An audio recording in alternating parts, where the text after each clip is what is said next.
Aquí tenemos el gusto de estar con, Manuel Peña Muñoz, que ya fue presentado. He visto que seguimos los mismos, entonces diré que es nuestro invitado internacional.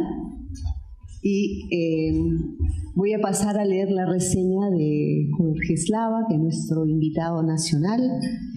Él es escritor, editor, investigador y docente, es premio de la Casa de la Literatura Peruana 2022. Su trayectoria de vida ha sido dedicada a enriquecer y abrir nuevos caminos para la literatura en el Perú. Es además una figura inspiradora en la formación de lectores y cimiento de vocaciones en torno al libro. En torno al libro y la lectura. La obra creativa de Jorge Eslava abarca más de 100 títulos en distintos géneros literarios. Su poesía y narrativa ha sido premiada tanto a nivel nacional como internacional. Su trabajo en edición y crítica literaria son brújulas que guían a los lectores para encontrar su propio camino. Su labor de investigador en el campo educativo propone una mirada que reivindica al docente como el agente cultural más importante de la sociedad. Ha contribuido además en el estudio y difusión de la literatura infantil y juvenil en el Perú. Primero como escritor de narrativa y poesía y luego como editor de Colmillo Blanco y posteriormente como crítico e investigador. Sus reseñas han sido compiladas en el libro del Capitán 1 y 2, textos de referencia en el estudio de este campo en nuestro país. Perfecto.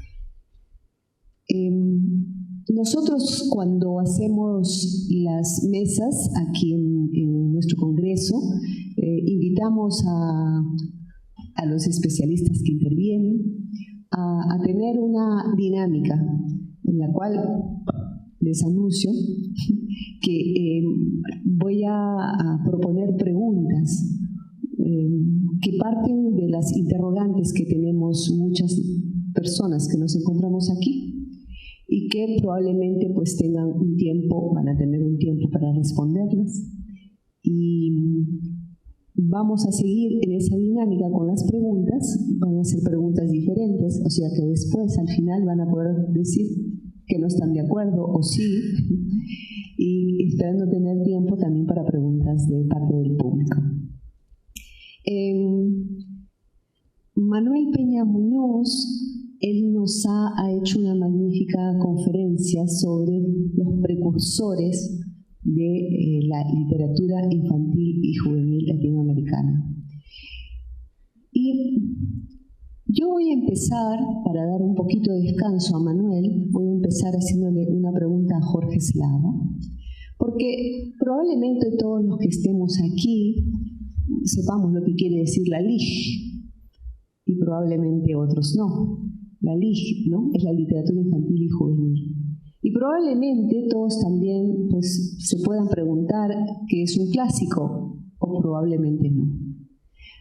También hay ciertas categorías que se usan, ya sea en el mundo de la literatura infantil y juvenil, que damos por sentado que todos sabemos de qué hablamos. Por ejemplo, cuando decimos obras fundacionales. Yo quisiera preguntarle a Jorge, para poder empezar entendiéndonos todos y saber de qué hablamos, ¿qué sería un clásico? ¿Y qué una obra fundacional? ¿Hay diferencias? ¿Es lo mismo? Bueno, un clásico, buenas tardes, buenas noches a todas y todos. Lo primero que se me viene a la cabeza un clásico es su alianza. Pero ya eso será para un próximo congreso. Hay muchas definiciones sobre el concepto de lo clásico. Incluso hay varias categorías que también tienden a veces a confundirnos o a veces a precisar conceptos, ¿no? Se habla de los clásicos, los precursores, los libros fundacionales. Cuando hablamos de los clásicos nos referimos a las obras clásicas o los autores clásicos. Hablamos inicialmente del cine de culto, que también se aplica a la literatura, obras de culto, obras populares, obras de autor, es decir, hay un catálogo de nomenclaturas que se aplican a la literatura infantil y eso es lo primero que me llena de alegría, porque una de las cosas lindas de la Casa de la Literatura es que desde que se inauguró la Casa de la literatura infantil ha encontrado una entidad muy respetable.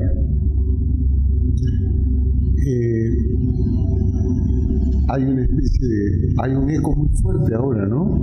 Creo que ha subido el volumen, ¿o no? ¿Está bien? Sí. Hay una suerte de cofradía o de hermandad o de complicidad entre la literatura para adultos o la llamada gran literatura y la literatura infantil o juvenil. Ya el tema de este congreso revela qué importante es debatir, discutir algunos conceptos. Y el primero que me plantea Kucha, en realidad es un rompedero de cabezas, porque sí ha sido durante años un problema definir la literatura infantil, o mejor aún, la literatura para niños, o mejor aún, la literatura para niños y niñas.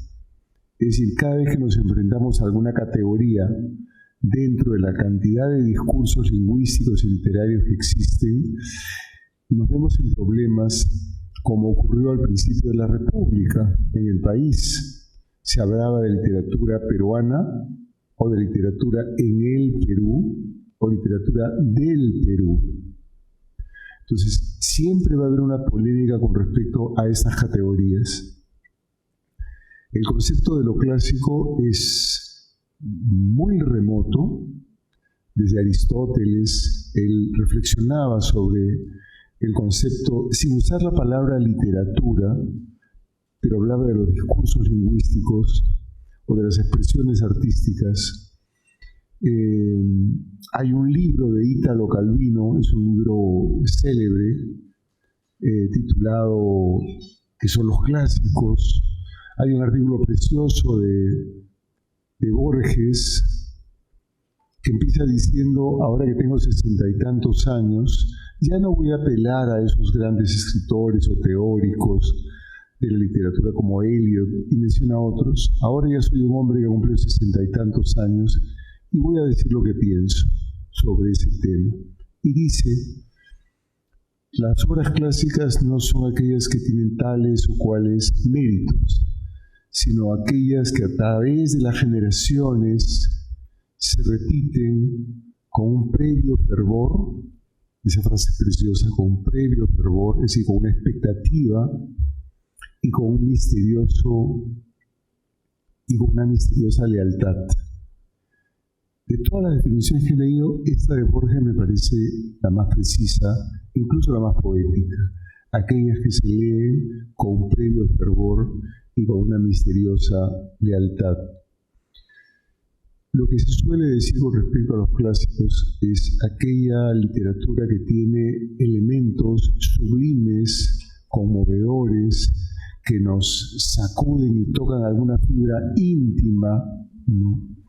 De manera individual o de manera social. Tan importantes han sido algunos clásicos que han terminado siendo absorbidas por la psicología, por ejemplo. Hablar del mito de Edipo no hace sino reivindicar la figura de Edipo, de la tragedia de Sófocles, ¿no?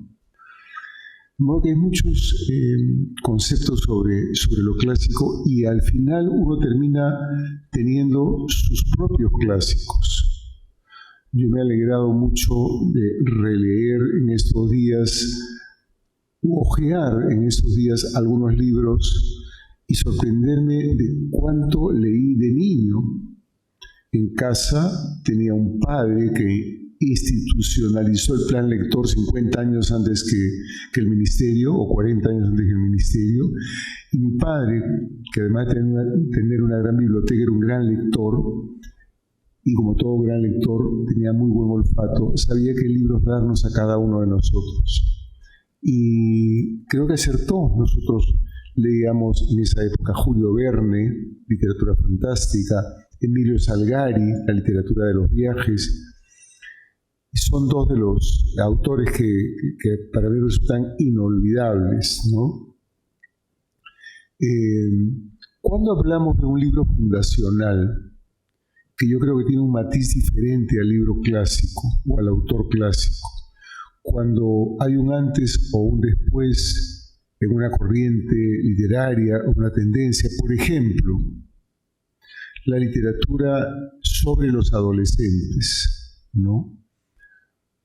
Uno de los libros más escamoteados y menos conocidos del narrador José Díez Canseco es un libro que se titula Suzy, S-U-Z-Y, que es un libro que tiene una influencia decisiva con La Casa de Cartón. Es un libro escrito con el mismo espíritu poético y este atrevimiento vanguardista de los años 20, y creo que es un libro fundacional, ese libro, en la literatura infantil. Sin embargo, no se ha erigido como un libro clásico.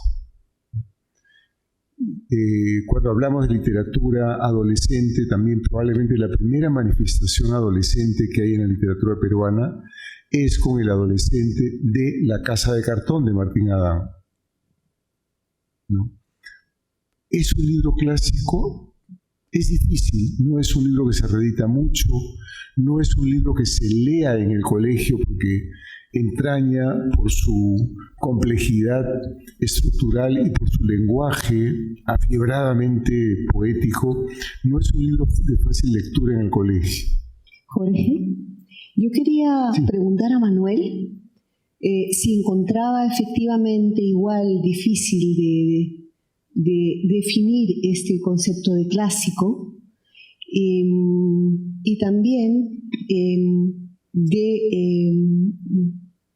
la posibilidad, aunque ya lo has comentado anteriormente en tu conferencia, de definir lo que es la literatura infantil y juvenil. ¿Desde cuándo se habla de ella como tal? ¿Desde cuándo se usa esta categoría? Entonces, la primera, si compartes la mirada de Jorge de esta dificultad, porque como especialista de libros que consideras clásicos, yo imagino que tú tienes una definición precisa para poder haber hecho las antologías que has preparado, ¿no? Entonces, dos preguntas. Bueno, la primera pregunta que me haces es la literatura infantil y juvenil. En realidad, los primeros cuentos que circulaban, como comentamos anteriormente, eran cuentos que eran para niños, para jóvenes o para adultos. No había una diferencia como la tenemos hoy día, tan marcada con libros específicamente dirigidos a los niños, porque eran historias que se relataban en torno a un brasero, en torno a una fogata, y allí había niños y jóvenes, e incluso los libros que hoy día consideramos como el que tenemos aquí, El cuento de los cuentos, de Giambattista Basile, que es un clásico.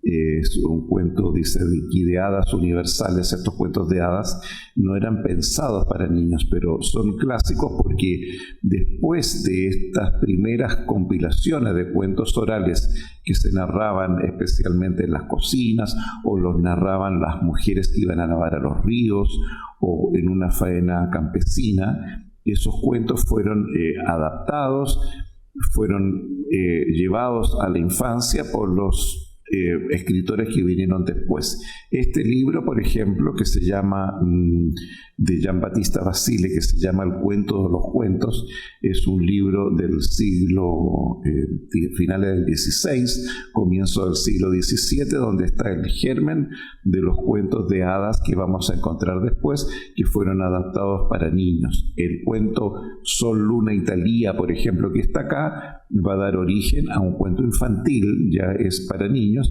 que es La Bella Durmiente del Bosque, o Cagliuso, por ejemplo, va a dar origen a El gato con botas, pero en sus inicios en realidad eran cuentos que se narraban entre adultos y que Charles Perrault en el siglo XVII ya los pone en un libro que se llama Cuentos de Antaño, es un libro del siglo XVII, pero que tampoco era para niños, sino que eran cuentos que él narraba a jóvenes doncellas que iban allí a las tertulias literarias del siglo XVII, las tertulias de la época de Luis XIV. Yo diría, en el siglo XIX ya viene un autor clásico como Hans Christian Andersen, que ya está pensando en la infancia y ya escribe cuentos como El patito feo, El soldadito de plomo, como El traje nuevo del emperador, como Pulgarcita, que ya no son cuentos de la tradición oral, sino que son cuentos que escribe para niños. Lo mismo Oscar Wilde, que sigue la línea de Hans Christian Andersen, y en la Inglaterra victoriana, en 1888, la misma época de Azul de Rubén Darío, escribe esos cuentos como el Ruiseñor y la Rosa, como El cumpleaños de la infanta, El gigante egoísta, que ya son cuentos clásicos para niños. Y yo creo que ahí está la diferencia de los cuentos que eran antiguamente de la tradición oral y que marcan un paso al cuento infantil, que se considera ya clásico, que surge de la imaginación del creador y de su propia fantasía y de su propia memoria también, porque los cuentos de Andersen son cuentos que surgen de sus propias experiencias autobiográficas. Entonces allí hay una transición del cuento oral, del cuento popular, del cuento folclórico al cuento de autor. Es el cuento de hadas, del relato oral al cuento de autor. Y ya esos son, para mi gusto, los cuentos clásicos. Y la segunda pregunta tenía que ver cuando surge y cuando empezamos a hablar de literatura infantil y juvenil, porque es una categoría que antes no se empleaba. Incluso cuando se estudia literatura en las universidades, hasta el día de hoy para algunas universidades eso no existe. Sobre todo se empieza a hablar posteriormente, ¿no? de lo que tú estás sí, en los últimos años está justamente esa categoría, cuando ya se considera al niño como sujeto. En estas teorías de Piaget, por ejemplo, ya se estudia al niño como sujeto, como receptor de cuentos. Por eso es que José Martí también es un clásico, porque él está pensando en el niño como receptor de los cuentos y de las poesías que se escriben para el niño y el joven, cosa que no ocurría en el pasado. Las novelas como mencionó Jorge, de Julio Verne, de Emilio Salgari, inician también el género de la literatura juvenil, y novelas o libros que también fueron pensados para la infancia. Yo creo que esos conceptos surgen en el siglo XIX, como un libro que se leyó mucho en una época, que fue Corazón, de Edmundo D'Amicis. Fue pensado para la infancia italiana, que después ya tuvo un alcance general, porque fue pensado para cultivar el sentimiento patriótico de los niños italianos en el momento en que Italia se unificaba, pero después ya ese libro estuvo tan bien escrito que ya trascendió lo político y lo histórico y se convirtió en un clásico, porque lo leímos en Chile, en Perú, en toda Latinoamérica y en España, y conectamos con la infancia de ese tiempo y con esos sentimientos de ternura, de humanidad que transmitía ese libro. Y los libros de Emilio Salgari y de Julio Verne ya también fueron libros que iniciaron a niños y jóvenes, que fueron pensados para ese público, porque, por ejemplo, Julio Verne tenía un editor que era Hessel, que lo iba orientando para que esas novelas tuvieran un éxito entre los jóvenes, como efectivamente lo tuvieron, y esos niños y jóvenes eran también receptores de lecturas, y esas novelas iniciaron a niños y jóvenes en los viajes, por ejemplo, que lo vamos a ver estos días, los viajes que se relataron en esas novelas para niños y jóvenes, tanto las de Emilio Salgari, que describían viajes a lugares exóticos, principalmente la India o el Caribe, o Julio Verne, que no solamente viajó con su imaginación a lugares de todo el mundo, sino que también viajó al fondo de la Tierra, viaje de 20.000 leguas de viaje submarino o viaje a la Luna. Entonces también eran viajes que estaban narrados en esos libros y que estimulaban la imaginación a los niños. Las novelas de Julio Verne, que eran clásicos juveniles, tuvieron un éxito sin precedentes, y el editor y Julio Verne en vida fueron dos personajes que fueron extraordinariamente populares, cuya obra literaria y editora fue centrada en la infancia. O sea que esos son conceptos para niños y para jóvenes que son relativamente modernos, porque en el pasado eran relatos y cuentos para niños, jóvenes y adultos. Entonces, Manuel, no es solamente libros para la infancia y la juventud cuando el autor piensa que es su receptor, sino también, digamos, la escuela podría ser también, Jorge me dirá, como docente, ¿no? ¿Quién decide finalmente que eso puede ser para la infancia o la juventud? Porque, como lo dice Manuel, inicialmente no lo era así. Hay muchas obras que acaba de mencionar, pero que inicialmente no necesariamente eran para la infancia y la juventud. O sea, habrían dos aspectos. Sí, si me permite quisiera concretar lo que estaba diciendo hace un momento, porque creo que es importante señalar que estos discursos literarios que se han producido a lo largo de 25 siglos se pueden agrupar en dos grandes bloques. Literatura de ficción, a este lado ustedes van a encontrar libros de ficción, es decir, aquello que surge de la imaginación, de la inventiva, de la inspiración del escritor, pero también hay las manifestaciones que se llaman literatura de no ficción, donde escritores no teóricos, no necesariamente teóricos o académicos, como Roald Dahl, con este libro Mi Año, es un libro donde Roald Dahl cuenta cómo escribe y cuenta cuáles son sus impresiones sobre la literatura infantil. Yo me alegré muchísimo cuando me enteré que Roald Dahl era en su casa un cascarrabias, y la imagen que tenemos de él es la del escritor bonachón y simpático y ocurrente. Ese libro de Mijael Ende, Cuadernos de apuntes, son textos que dejó a medio hacer, ideas de cuentos. Acá tenemos un libro de Tommy Ungerer, y es, digamos, este tipo de literatura de no ficción se inscribe dentro de lo que son los testimonios o las entrevistas. Entonces yo sugeriría que cuando leamos literatura infantil no solo nos acerquemos a la obra de ficción, sino también metamos las narices en lo que se llama la cocina del escritor, las reflexiones, los testimonios, las opiniones que tienen los escritores sobre la literatura infantil. Ese es un punto. El otro punto con respecto también a los clásicos es que hay, yo creo que tres ejes, ¿no? La utilidad. Hay clásicos de la literatura, y me voy a referir también a la escuela. Hay clásicos en la literatura que surgieron no como obras de ficción literaria, por ejemplo, los comentarios reales. Muchos de nosotros no sabemos que la leyenda de Manco Cápac con los hermanos Sayar está en los comentarios reales de Garcilaso Inca de la Vega. Pero Garcilaso Inca de la Vega lo escribe con una finalidad muy clara, ¿no? Evocar el pasado glorioso del Imperio Incaico, y lo hace a partir de lo que recuerda, de lo que contaban sus madres y sus tías. Y eso con el tiempo, en ese proceso diacrónico, ha ido adquiriendo un peso literario. Un punto es la utilidad o la función que cumple. Probablemente el libro más importante que se ha publicado en el Perú es Nueva Crónica y Buen Gobierno, que nunca llegó a su destino. Le escribió Guzmán Poma para que llegara a manos del rey, donde él se quejara de los despropósitos que cometía la colonia acá, y la segunda parte del libro, Buena Crónica, las sugerencias que él hace para una buena política en el país.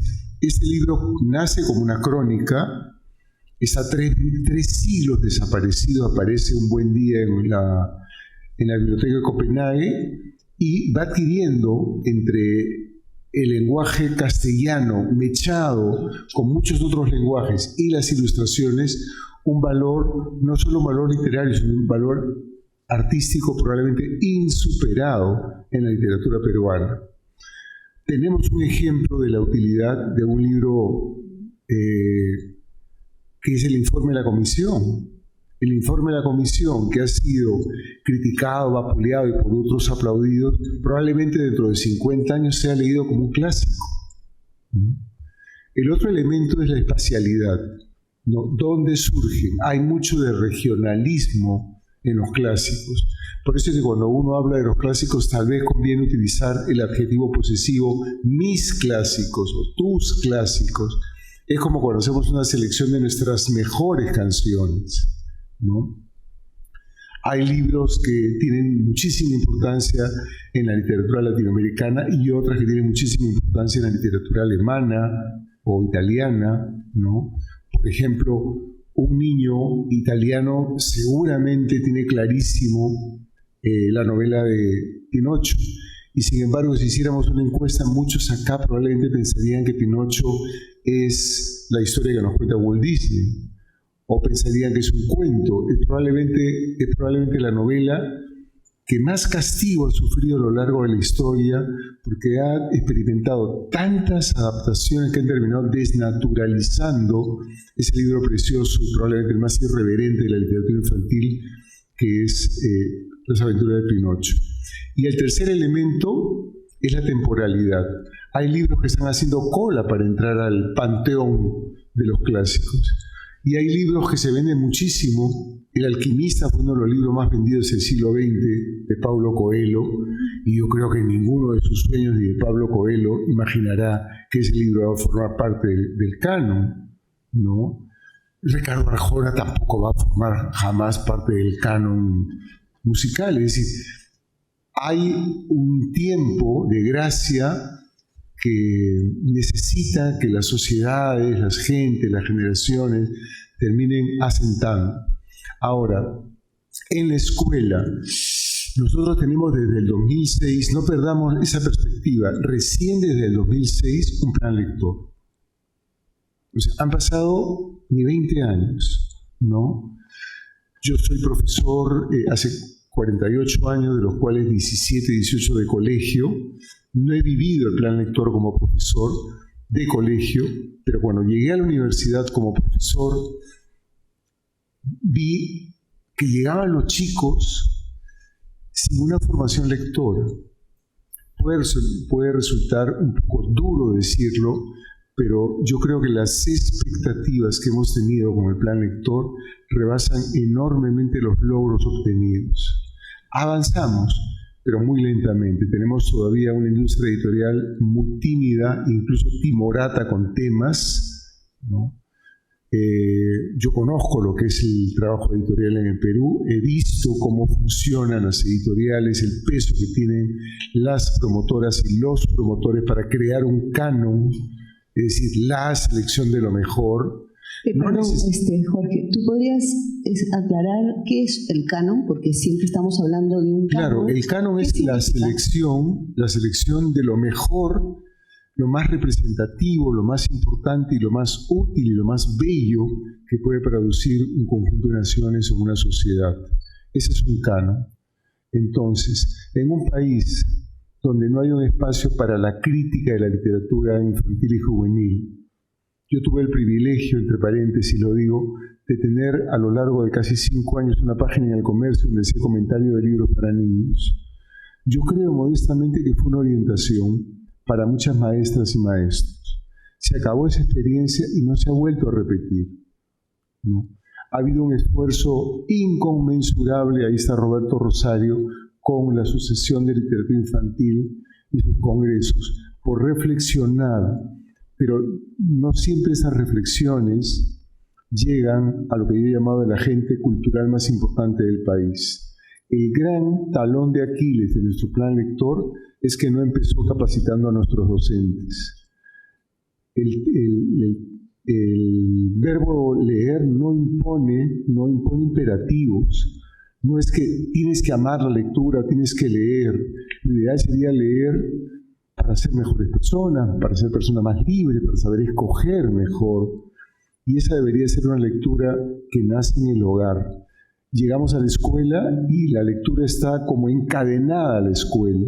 Entonces, a la escuela hay algunos temas que les interesa no tocar, Por ejemplo, los temas de las esterilizaciones, los problemas de las desapariciones forzadas, son temas que no se tocan en la escuela, porque eso sería descolocar un poco a los profesores, sobre todo a los profesores de provincias y a las profesoras de provincias. Entonces, nosotros tenemos un canon ficticio de la literatura infantil, que tenemos que desenmascarar a través de congresos, a través de una academia preocupada. Yo he revisado, no sé si actualmente, pero he revisado los programas de los pedagógicos y las facultades y no existe literatura infantil, o existe como un curso ancilar o auxiliar, ¿no? Es importantísimo porque hay una literatura oral, ¿no? Por ejemplo, un libro importantísimo en la literatura peruana es el libro que configuran, que organizan Francisco Izquierdo Ríos con José María Arguedas. Hacen una convocatoria enorme a los profesores de colegio a fines de los años 40 y con ese material de alumnos y profesores hacen un libro que se llama Cuentos y Leyendas, Mitos, Cuentos y Leyendas Peruanas. Es uno de los libros más valiosos que se ha publicado. La primera edición es del año 48 y ha habido un par de ediciones más. Entonces, solamente así, reflexionando, rescatando a algunos autores. Yo he hablado tanto sobre Luis Valle Goicoechea, que me parece el poeta más fino que tiene la literatura peruana en el ámbito de la literatura infantil, y es un gran desconocido. Jorge, aprovechando de lo que estás mencionando, de aquellos autores que desconocemos, les quería comentar también al público que aquí hay, en la biblioteca Mario Vargas Llosa, tenemos a Antonio Chumbile y a Jean-Paul Espinosa, que hacen un trabajo que se llama Repensar el canon. Es muy interesante porque van buscando leer, digamos, otros autores que normalmente uno conoce. Entonces, con Manuel habíamos estado conversando también de algunas dificultades para leer a algunas personas en Chile, y a ambos les quería justamente, aprovechando tu intervención, preguntar a Manuel cómo repensar ese canon. Y si lo están haciendo, por ejemplo, investigadores como tú.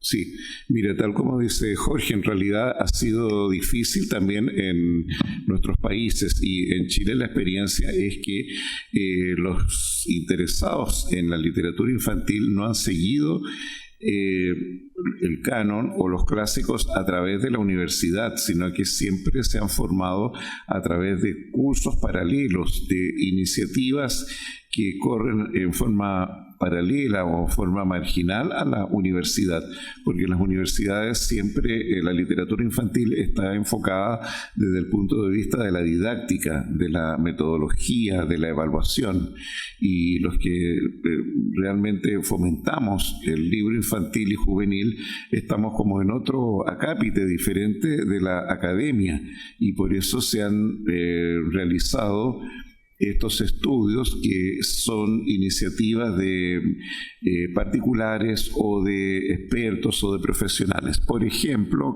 en Chile se creó la Biblioteca Latinoamericana de Literatura Infantil, se llama BILIG, Biblioteca Interactiva Latinoamericana de Libros Infantiles y Juveniles, donde se forman mediadores de lectura. Ya no son iniciativas de la universidad, sino que de una biblioteca que se funda a través de Fundación Palabra, que fomenta el libro infantil y desarrolla el gusto por la literatura, y que forma a profesionales, principalmente bibliotecarios y mediadores de lectura y profesores interesados en esa área. Hay también iniciativas como, por ejemplo, la Escuela de Literatura y Oralidad, que se llama Casa Contada. Esta es una escuela de literatura Aquí tenemos una de las alumnas que participa, que es Angélica Ortiz, que ha seguido todos esos cursos que hemos impartido en esta escuela de literatura y oralidad, en las que se forman profesionales de toda Latinoamérica, de Chile y de Latinoamérica, en el área de literatura infantil, con asignaturas y con materias, como por ejemplo los clásicos, como por ejemplo los autores latinoamericanos, que no están en la universidad. Entonces esas escuelas han sido muy fundamentales para formar a especialistas en esa área. Y hay también algunos diplomados esporádicos que se han hecho en algunas universidades de literatura infantil. Por ejemplo, en la Universidad Católica de Santiago hay un diplomado en apreciación estética de libros infantiles, para apreciar las imágenes, las ilustraciones y los nuevos formatos de la literatura infantil. O sea que son iniciativas paralelas, diría yo, a la formación del profesor, que muchas veces está centrado en el programa, el plan de estudios que envía el Ministerio de Educación, pero que muchas veces no está en concordancia con los intereses de los niños y jóvenes, y tampoco está en relación con las nuevas corrientes o las nuevas tendencias de la literatura infantil, y muchas veces se quedan en títulos que ya están pasados, que tampoco entran en el terreno de los clásicos, quedaron en un terreno de nadie. Entonces creo yo que estas iniciativas, como esta que se hace hoy día en la Casa de la Literatura, son muy loables porque forman también a mediadores, y siempre hay instancias de formación, de estudio, y son instancias muy motivadoras para los que quieren desarrollarse en esta área. Y también la conversación o el diálogo con especialistas, que podemos venir y compartir nuestras experiencias. Sí, yo quiero también aprovechar la invitación de Jorge a preguntar: ¿y cuáles son tus clásicos, Jorge Slava? Creo que tienes un PowerPoint.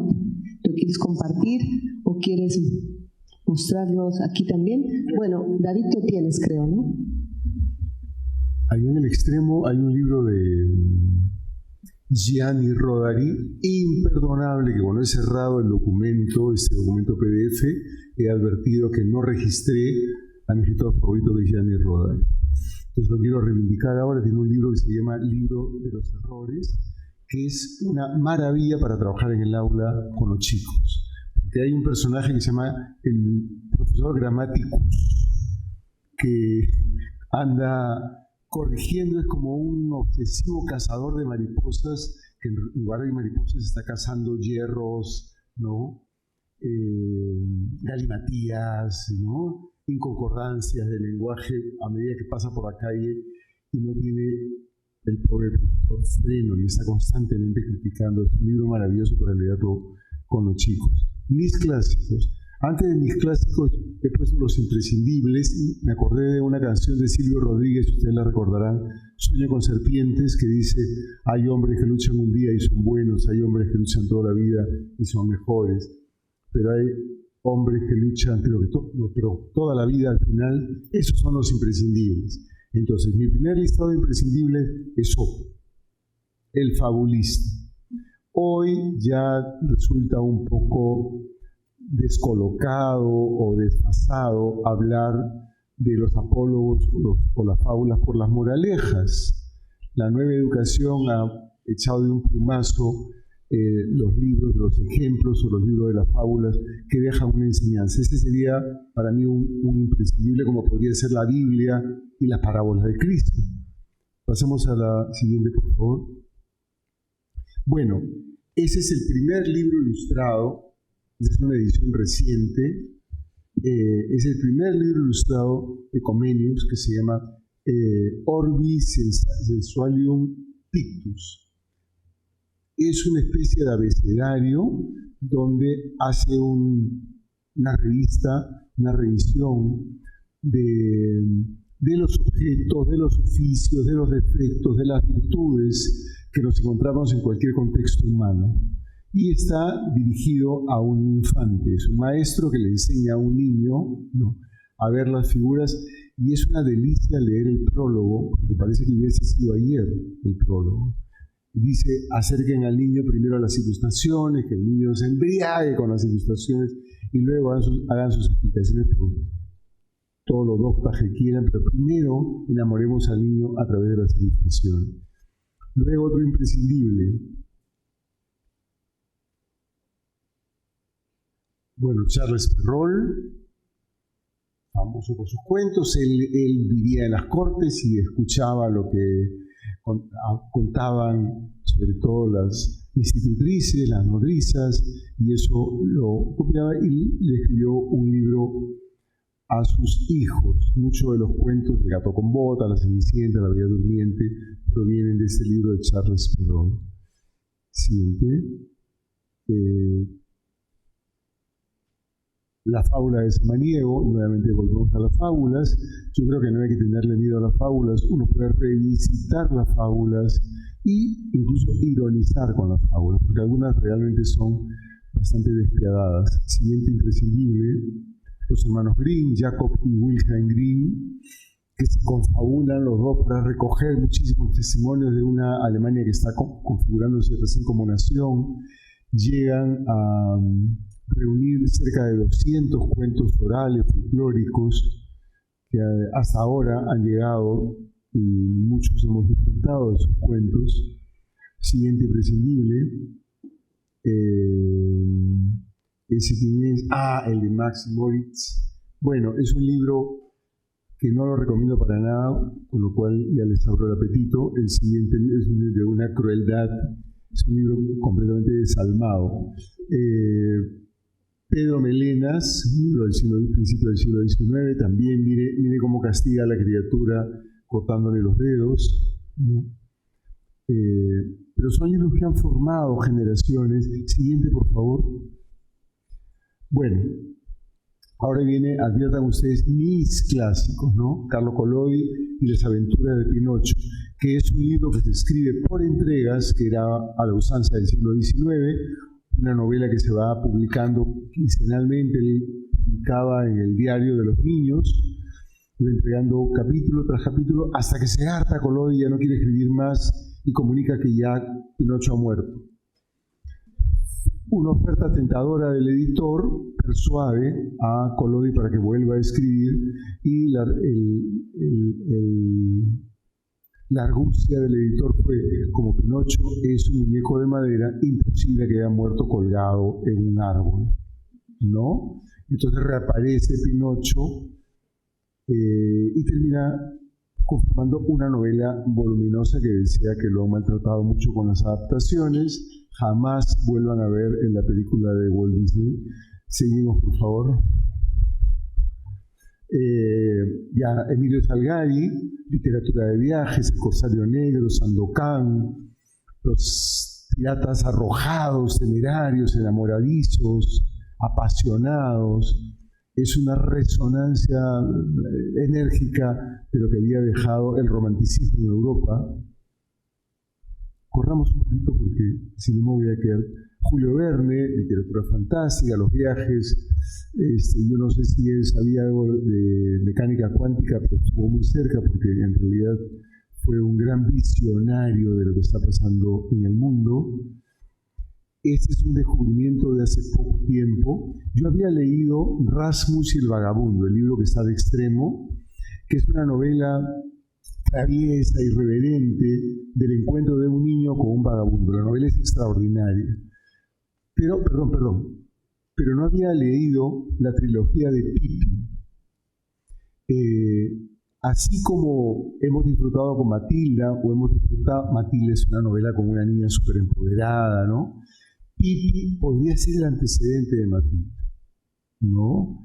Es una niña traviesa, su padre es un capitán pirata, es huérfana de madre, solamente vive ella en una casa con animales, y tiene Pipi calzas largas, tiene Pipi sin barca y Pipi en los mares del sur. Realmente son tres novelas divertidísimas, inteligentes y súper feministas, ¿no? La autora es Astrid Lindgren.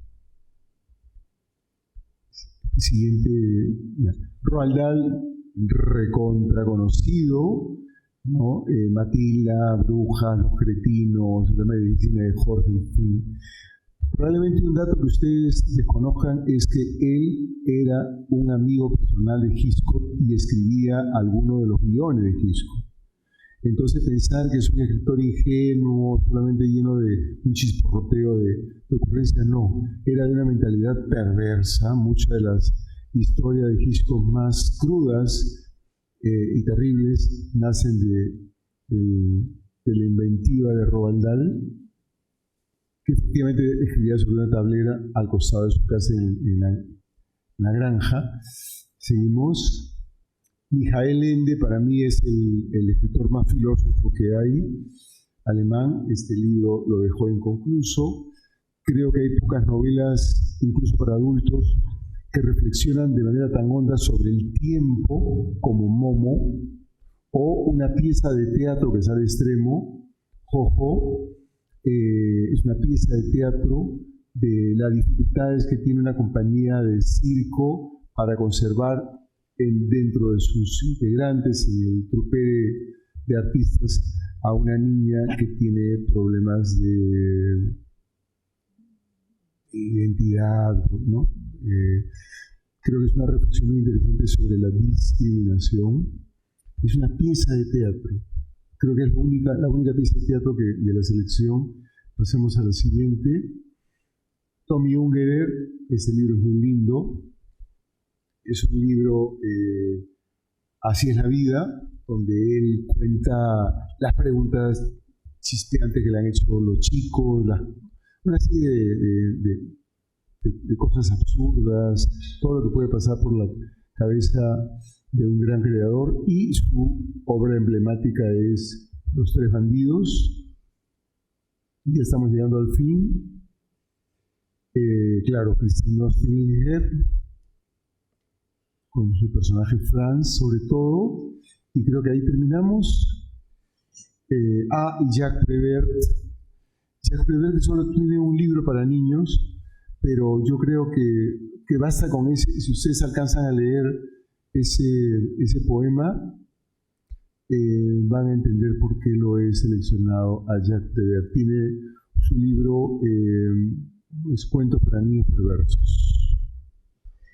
No, cuentos para niños. Cuentos en verso para niños perversos. No, ese es el de Roald Dahl. Ese es con Jacques Prévert. Es Cuentos perversos para niños. Averígualo, por favor. Es la tarea de hoy. Muchas gracias. Sí. Bueno, ya terminando. Quiero, antes de ceder la palabra a Manuel para que responda a la última pregunta, y con eso vamos a cerrar. Hemos seguido hablando de los clásicos, ¿no es cierto?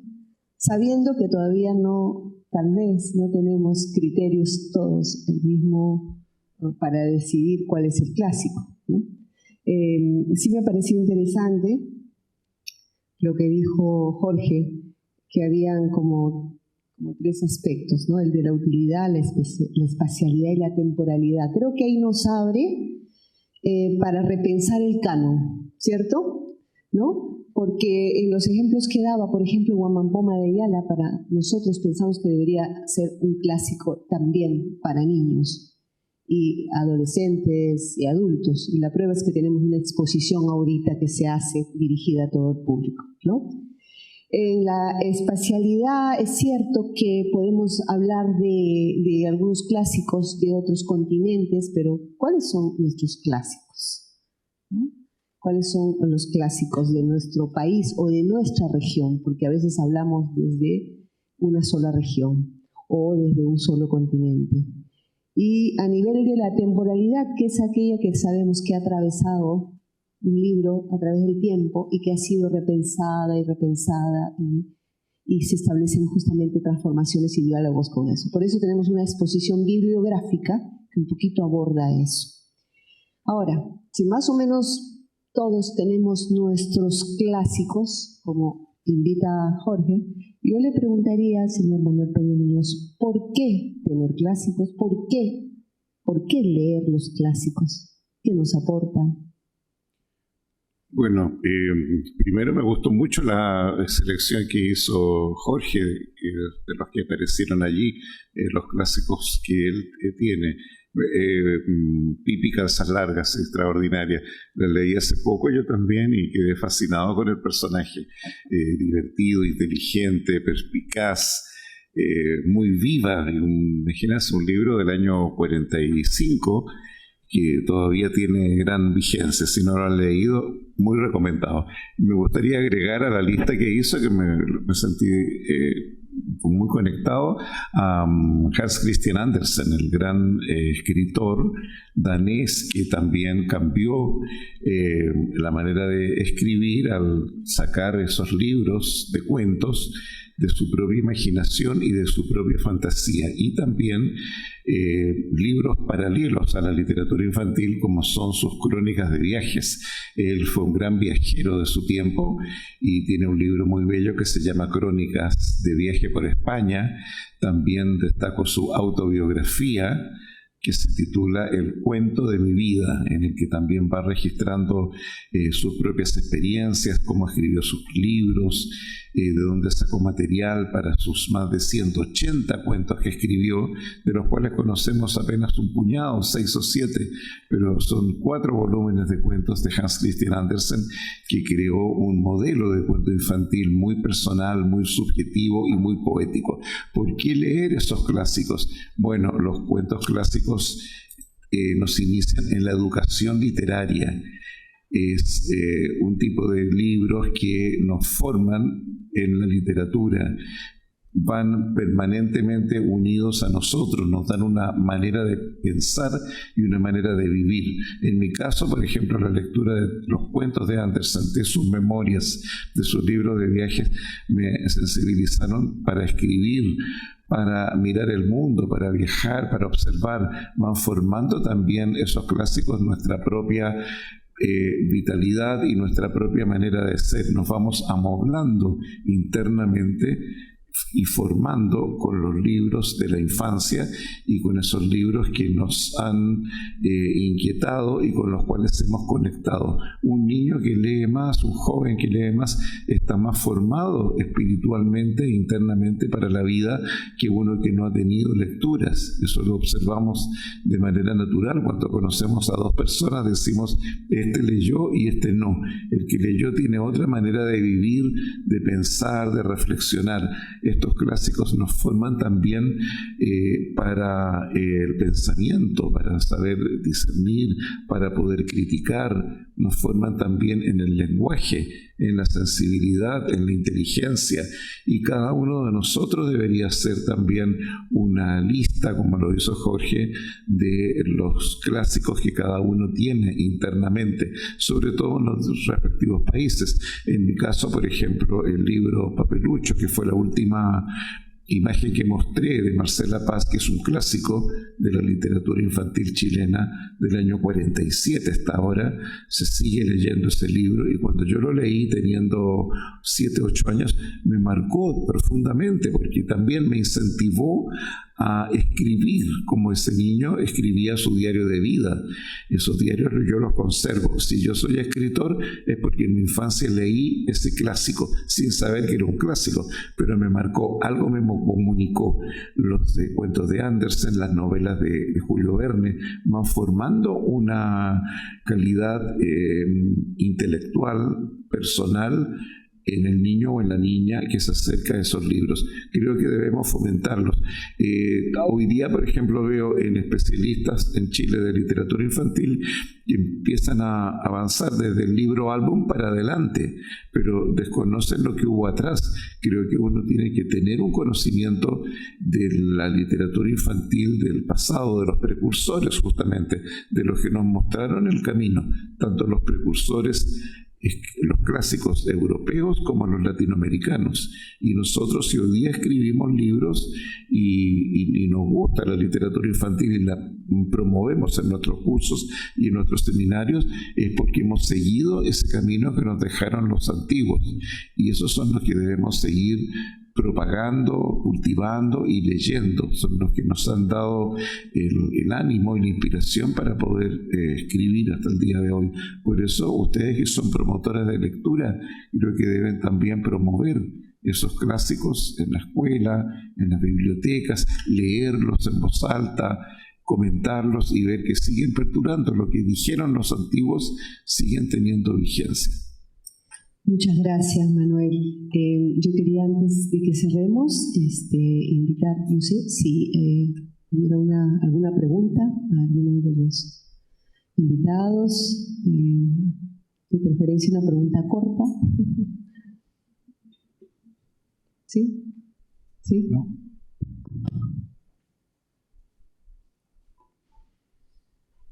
Muy buenas noches con todos los invitados, con el escritor Eslava, con el escritor Muñoz y la señorita acá presente en la Casa de Literatura, muy agradable la disertación, ¿no? Y quisiera hacer una pregunta a ambos invitados.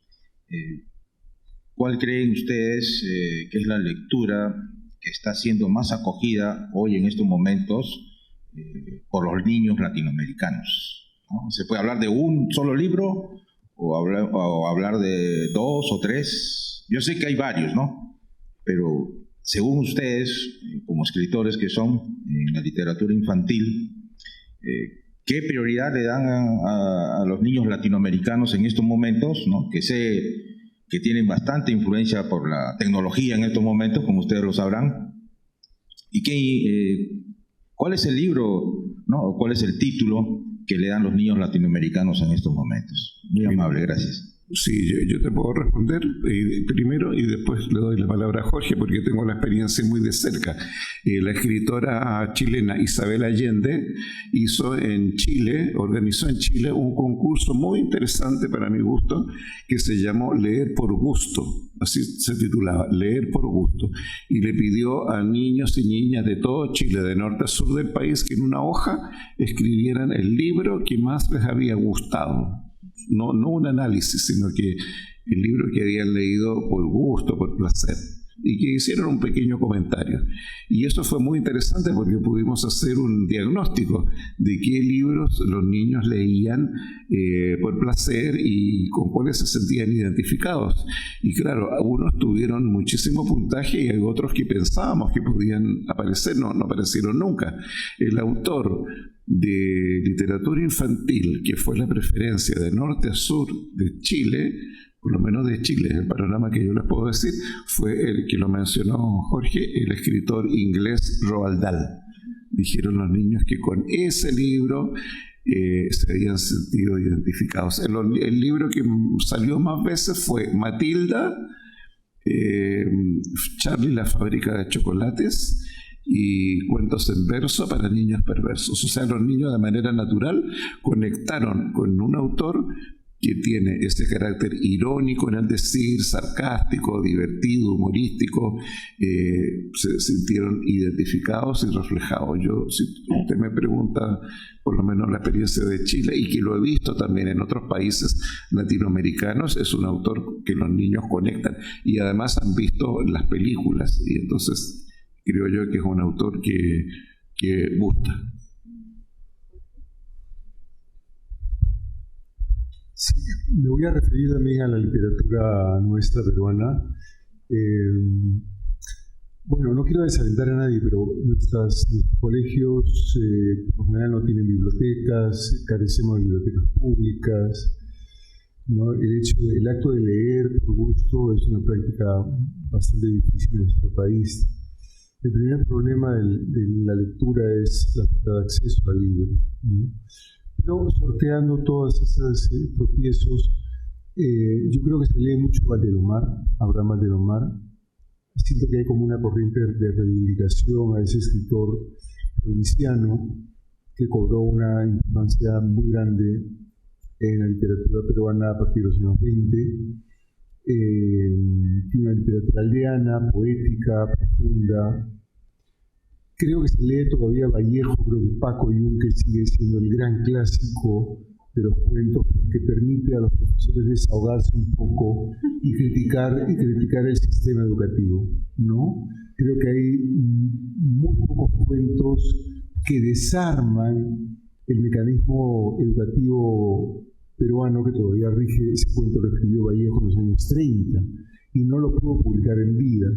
Paco Yunque creo que sigue siendo un cuento invicto como defensor de algunos derechos en la escuela. Hay un caso curioso en la literatura adolescente peruana, porque un libro que era un libro réprobo, un libro denostado, un libro que se castigó también muchísimo a su autor, hubo reclamos incluso para que le quitaran el título de maestro, porque era un corruptor de menores.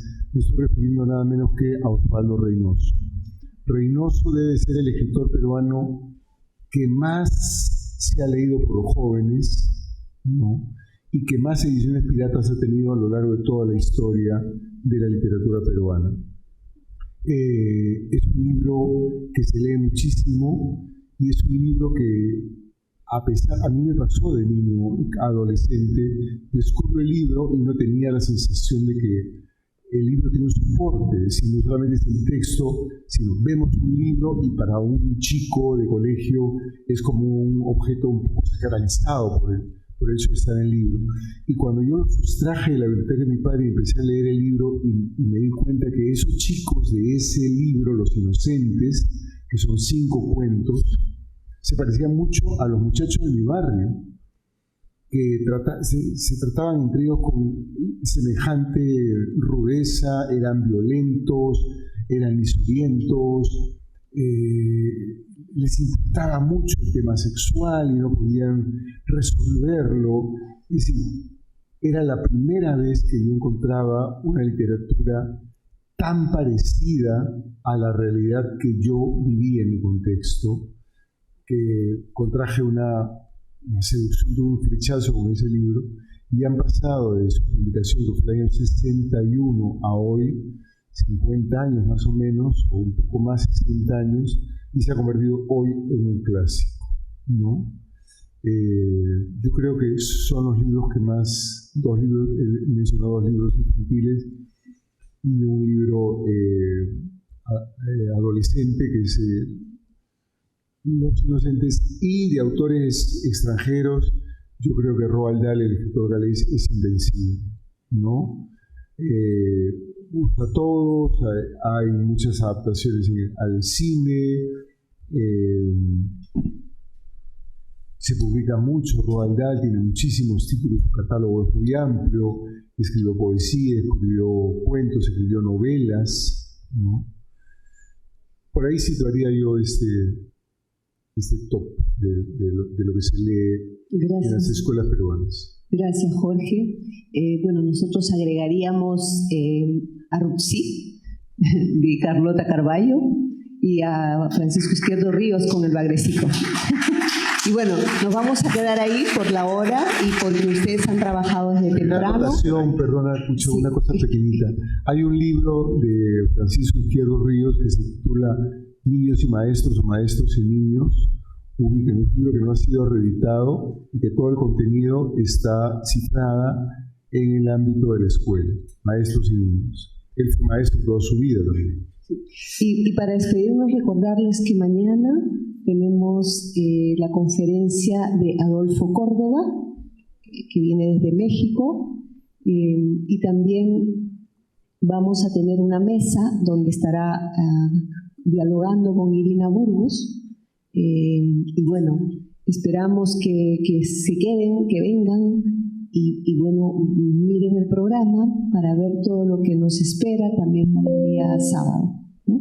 Disculpen, no podemos seguir atendiendo las preguntas para tener nuestro horario de cierre aquí en casa. Es nuestra casa, pero hay que cerrar.